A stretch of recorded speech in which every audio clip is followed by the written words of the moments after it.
Senator Whish-Wilson. Thank you, Madam Acting Deputy President.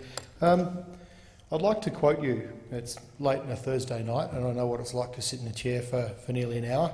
I'd like to drop one of my favourite quotes to you from actually one of my favourite authors, Gregory David Roberts, who wrote a book called Shantaram. And I noticed this quote and actually wrote it down when I read the book nearly 4 years ago. And I only recently read it again and, of course, remembered it and revisited it.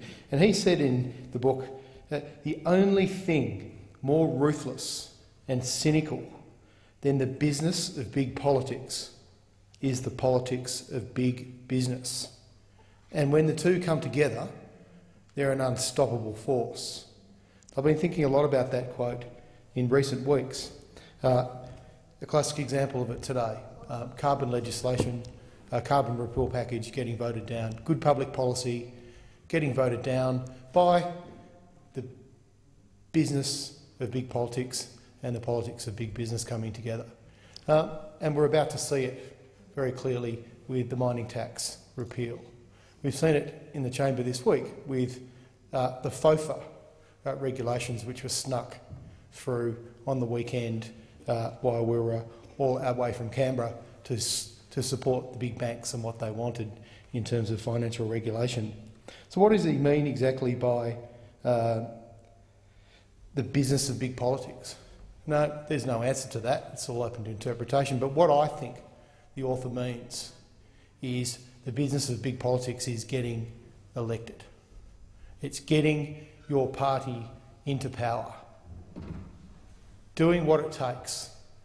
And that's reasonable for any political party, because if we all believe in what we do, we want to be in power to influence decisions and get outcomes in line with our political philosophy. But I suppose it comes down to the extent of how ruthless and how cynical you're going to be in prosecuting your party and your party's interests and the policies that you put forward. And I have absolutely no doubt that this government and the last 3 years of campaigning to get into power has been the most ruthless and most cynical government and opposition in this country's history. And some people would say they've done a good job.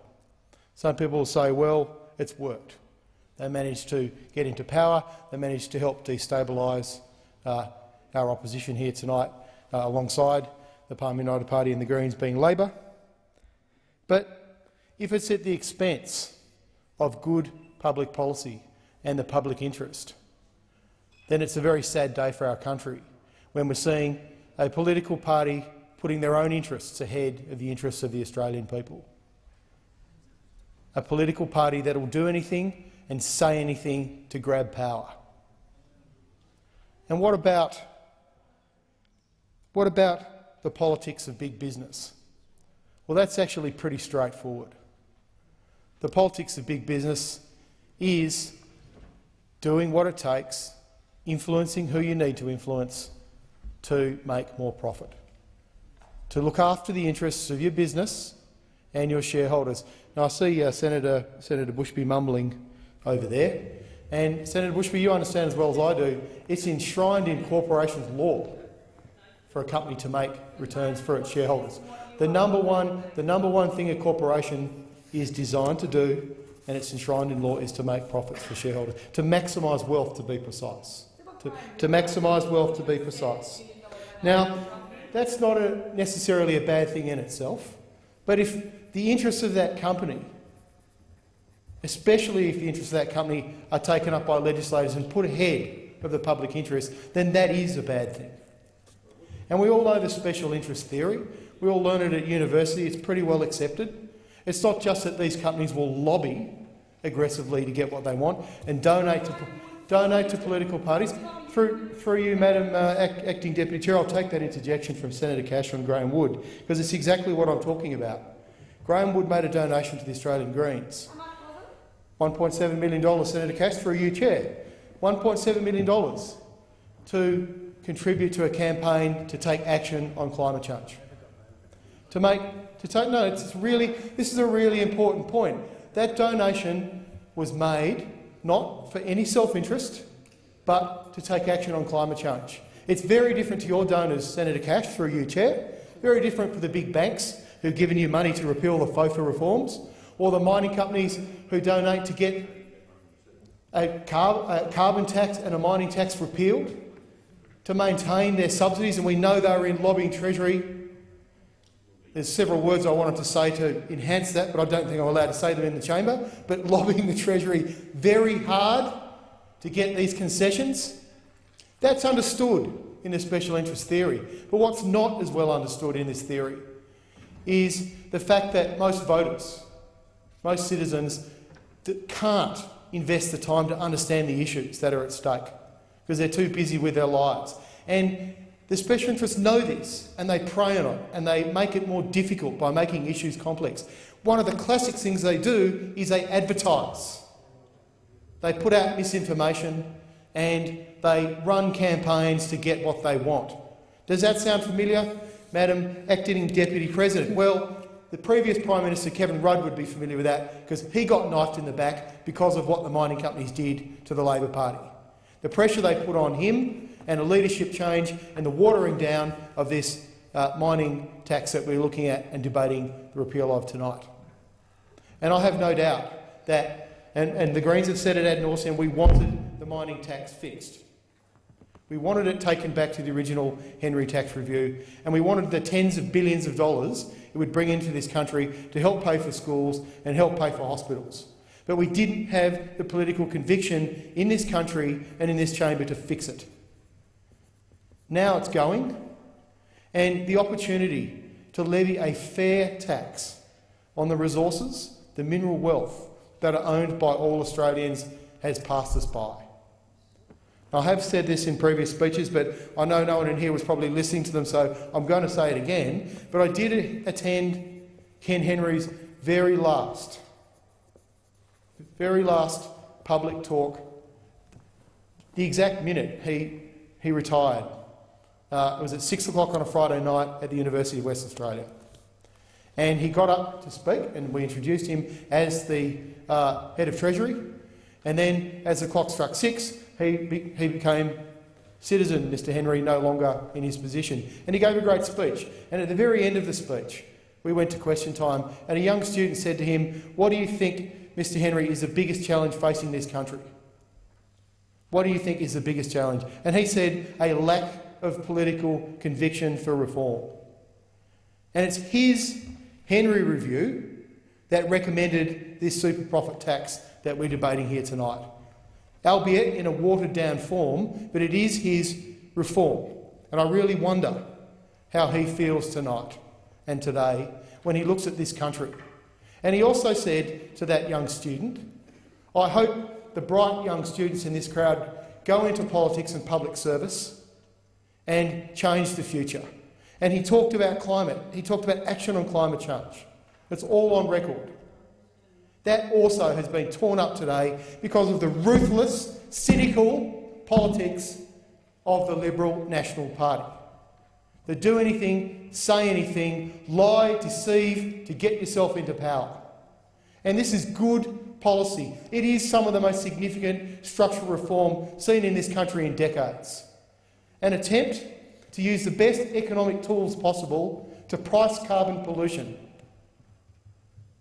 An externality, the biggest market failure of our time. Every tonne of carbon dioxide and greenhouse gas that goes into the atmosphere will impact the future of this planet. Only fools dispute that. Yet, the best tools we have available, and I agree they're not perfect, and they're just one of many approaches we need to take to problems like taking action on climate change.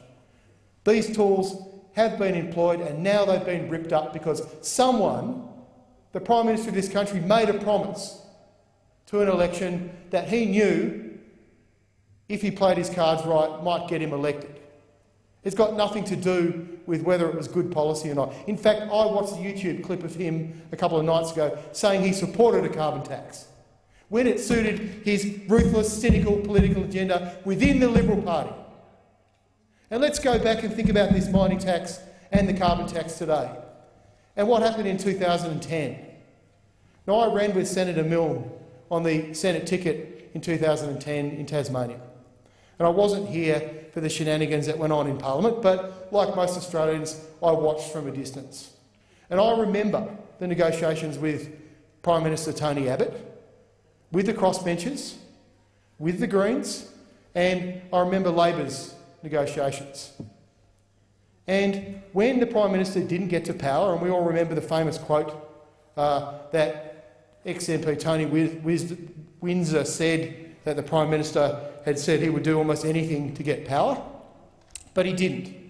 Immediately, a power-sharing arrangement was struck between Labor and the Greens. He opposed everything. He not only opposed everything and campaigned ruthlessly and cynically against good policy, day in, day out. He not only opposed good policy,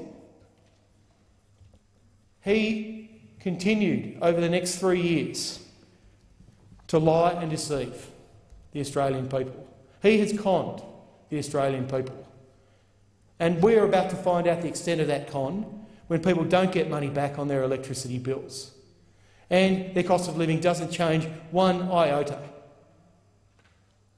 And I'm looking forward to, when that data comes in, making sure that Australians know they've been conned and know they've been deceived. But even if they didn't, we need to take action on climate change.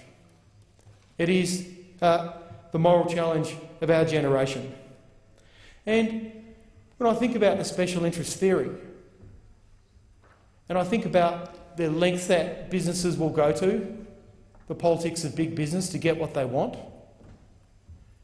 it suddenly occurred to me that not only are special interests donating to parties, advertising against them aggressively if they have to, all sorts of different mechanisms, we actually have vested interests and special interests now within the Parliament. We have special interests now not only within the Parliament, but controlling this Senate. We are voting on a carbon tax today and a mining tax, maybe tonight, maybe tomorrow, a super profits tax. Mr Palmer, who runs the Palmer United Party, I'm not saying anything that is not factual here, is a coal baron, supposedly a billionaire, who has extensive coal and iron ore interests in this country. Both those commodities will pay taxes under the super profits tax regime. Now, I remember Mr Palmer saying he would step aside if there was a conflict of interest. And I, to be honest, have not seen any follow-up on that. But I would expect, while Senator Wang, through you, Chair, is in the chamber, that the Palmer United senators will abstain from the vote tomorrow, because he has a direct conflict of interest in this debate. And I would like to hear more from Mr Palmer on this. I've got nothing against his success as a businessman. I've got nothing against him as a person. But I do have something to say about his influence on public policy when his own vested interests are clearly at stake here. And the same applies to the vote from the Palmer United Party today on the price on carbon. One of Mr Palmer's nickel companies pays carbon tax. That's all over the papers, everyone is aware of it. How is it that the man controlling this party was allowed to have his senators vote on that tax today? That is something that is very important in this debate and hasn't been explored enough in the media. So we have, according to the Australian Institute, and these numbers I think aren't disputed, because I know there's been some cynical views of the Australian Institute from the Coalition in the past, $84 billion of pre-tax profits earned by mining firms operating in Australia in 2011-2012, of which nearly 80% goes offshore. Now, Ken Henry looked at the current royalties regime in this country and found it lacking. There's a huge amount of information on that if you want to go and have a look at it. And he felt a more efficient tax system, a fairer tax system, would be to put a super profit tax on that allowed, in periods of boom, Australians to benefit from the wealth that could go towards hospitals and schools and defence and all these areas of public interest. But in times of bust, the system was set up to help share the risk with mining companies. Now that all went out the door, and I've already gone through that. But the opportunity to put a fairer, more equitable tax on the resources that are owned by all Australians is going to pass us by tomorrow if we don't keep this tax, and then if we don't go a step further and fix it. So why have the Coalition opposed the mining tax? Well, I've already outlined my view: extreme, ruthless, cynical politics, tied in with a very cosy relationship with the big end of town. But some of the smokescreens that they've laid in this Senate consistently, some of the smokescreens are things like it's going to increase sovereign risk, or it's going to impact the profits of the mining companies. We know it hasn't impacted the profits of the mining companies because they've hardly paid any mining tax. But let's deal with the sovereign risk. I've argued in here several times that it was a load of baloney. I've got the latest update of 2014 rankings of countries for mining investment, quoted where not to invest, by BD Mineral Industry Advisors. Now, I used to use lots of these types of weightings when I taught international finance, when we looked a lot at sovereign risk. Now, what they explain is there's a whole series of different things that they look at for sovereign risk, and there's 25 main countries around the world where mining companies operate. They look at the country's economic system. They look at the country's political system, often referred to on its own category as political risk. The degree of social issues affecting mining in the country, delays in receiving permits due to bureaucratic and other issues, the degree of corruption prevalence in the country, the stability of the country's currency, the competitiveness of the country's tax policy. Now, interestingly, that last one might intersect with what we're discussing here tonight. But you can have a look at this yourself. It's not a very big document. Out of the 25 countries where we have international mining and investment, Australia ranks number 2, behind Canada. And the West African countries that Senator Eccleston used to love talking about as being competition for Western Australian companies are ranked number 22 out of 25, being Mozambique, where recently one of the biggest mining companies in the world lost $8 billion and lost its CEO because of sovereign risk. And Zambia and Tanzania are 12 and 13. Now, in the area of tax, same. Number 2 out of 25, only marginally behind Canada. And our ranking has improved in the last financial year, possibly because at the end of the day, the mining companies were hardly paying any tax anyway. But there you have it. And there's plenty more of these if you want to actually go out there and look. The idea that somehow this mining tax was impacting the profits of large multinational companies is baloney. And it always has been. It's just been one of the levels of deceit and propaganda that's been peddled by people to win a political victory. Well, I'm going to finish with what I know all my other fellow senators have talked about tonight. I personally agree with paying down budgets over time. What I don't agree with is that we're in some sort of crisis. And sensible strategies are needed. And sensible strategies mean raising revenue as well as making cuts. And we are kissing goodbye through both the carbon tax and the mining tax to over $30 billion in revenue.